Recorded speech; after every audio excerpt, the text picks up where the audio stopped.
Welcome back to another Star Mini Gaming YouTube video. As always, my name is James, and in this video we are continuing our Tactica series by discussing combos in Age of Sigmar. And to help kind of illustrate the importance of how important combos can be within the Age of Sigmar, we're going to take a look at the skeletons within the Death faction. So as you can see right here, the Skeletal Legion ability is a pretty significant ability. It's not unique to the skeletons. I mean, lots of units within the game gain benefits if they're more of a swarm-based unit, where they, as they reach 10, 20, 30, however many models in the squad, they gain buffs for it. The skeletons one is just one that you can really elevate to be a truly powerful offensive ability. So as it says here, if you have at least 20 skeletons, they make one extra attack with their melee weapon, and if you have if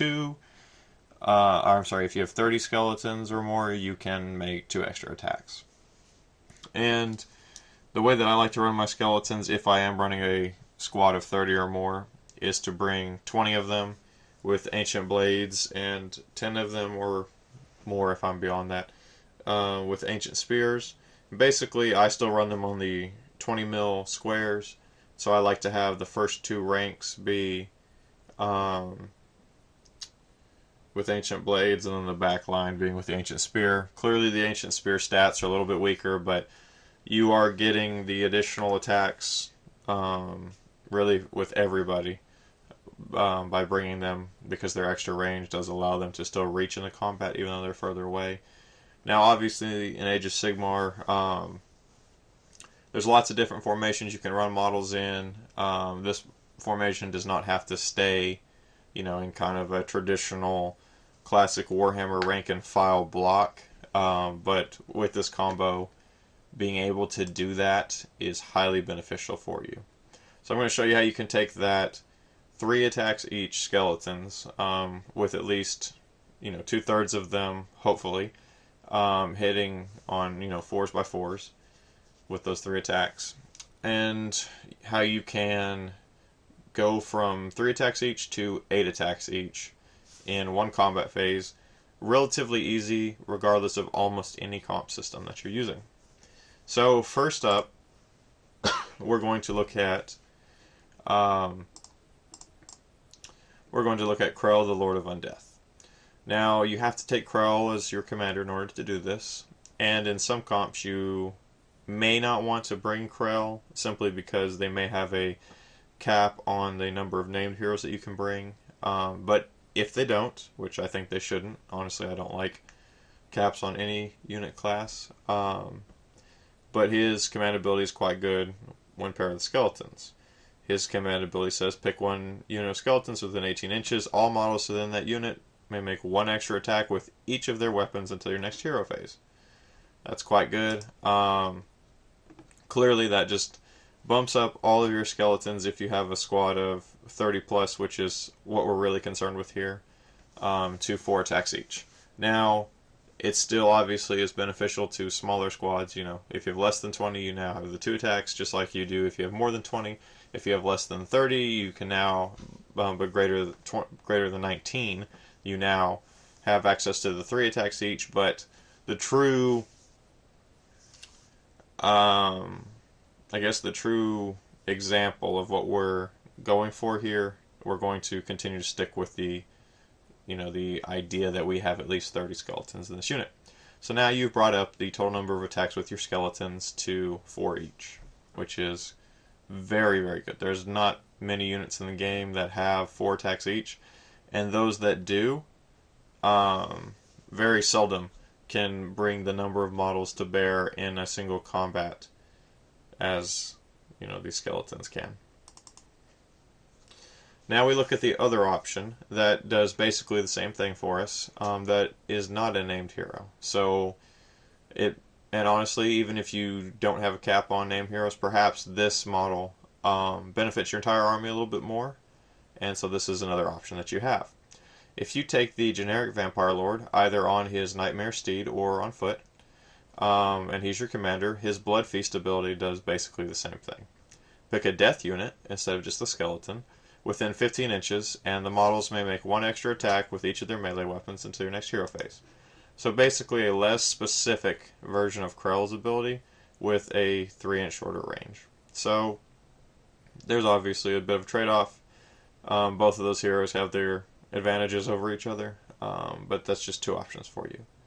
And then finally we finish this combo off with the Necromancer, which is once again an unnamed hero, and we are concerned with the Necromancer's unique spell, Vanhel's Dance Macabre, and this says if it's successfully cast, which it requires a 6+, that's not too difficult to do on 2 dice, pick a skeleton, mordant, or zombie unit within 18 inches, and that unit can pile in and attack twice in your next combat phase. Now, when combined with either of the two commander effects, and having at least 30 models in your squad, this now means that each of your skeletons that are within attack range now have 8 attacks apiece in this single turn.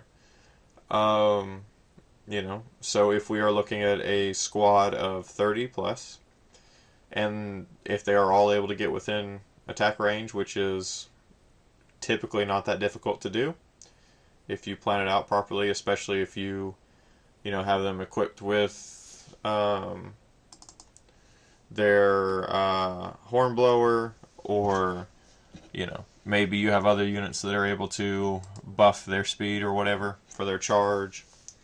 That's a total of 240 attacks that you get to make in a single turn with this unit.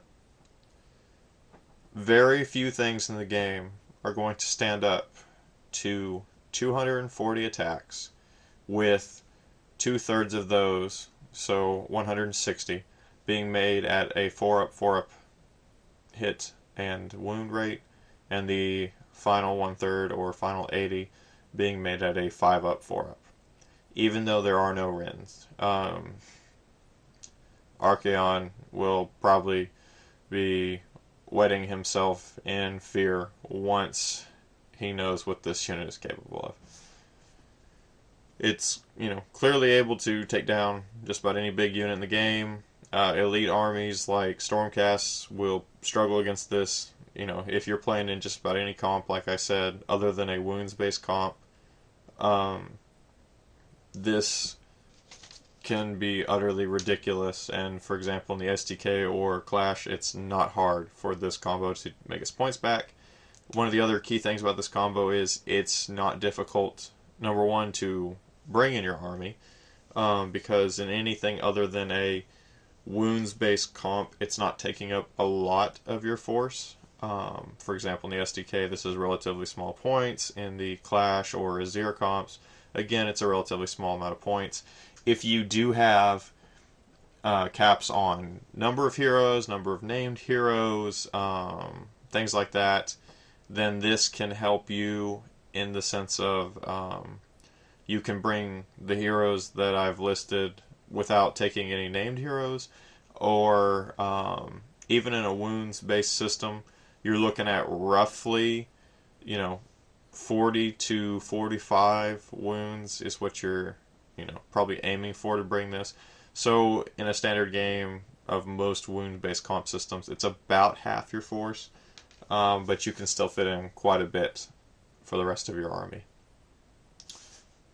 And really, even if you're not able to get the ideal of 30 plus skeletons in a squad and doing this, the fact that it can add the additional attack and then double the total that you have because you're attacking twice in the round is quite impressive. You can take even a squad of 10 skeletons and make them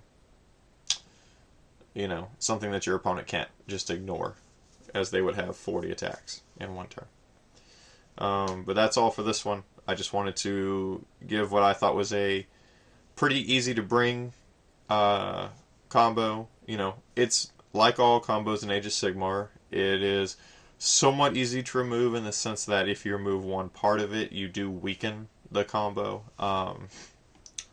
But with that being said, it's not difficult to feel this in almost any game. It's relatively simple to get the combo off in game, and especially early on, you shouldn't have much of a problem guaranteeing that you can use this at least once in the game. So again, I just want to get you thinking about combos and their importance in Age of Sigmar, and we'll be back covering more combos like this in the near future, getting into more specific ones.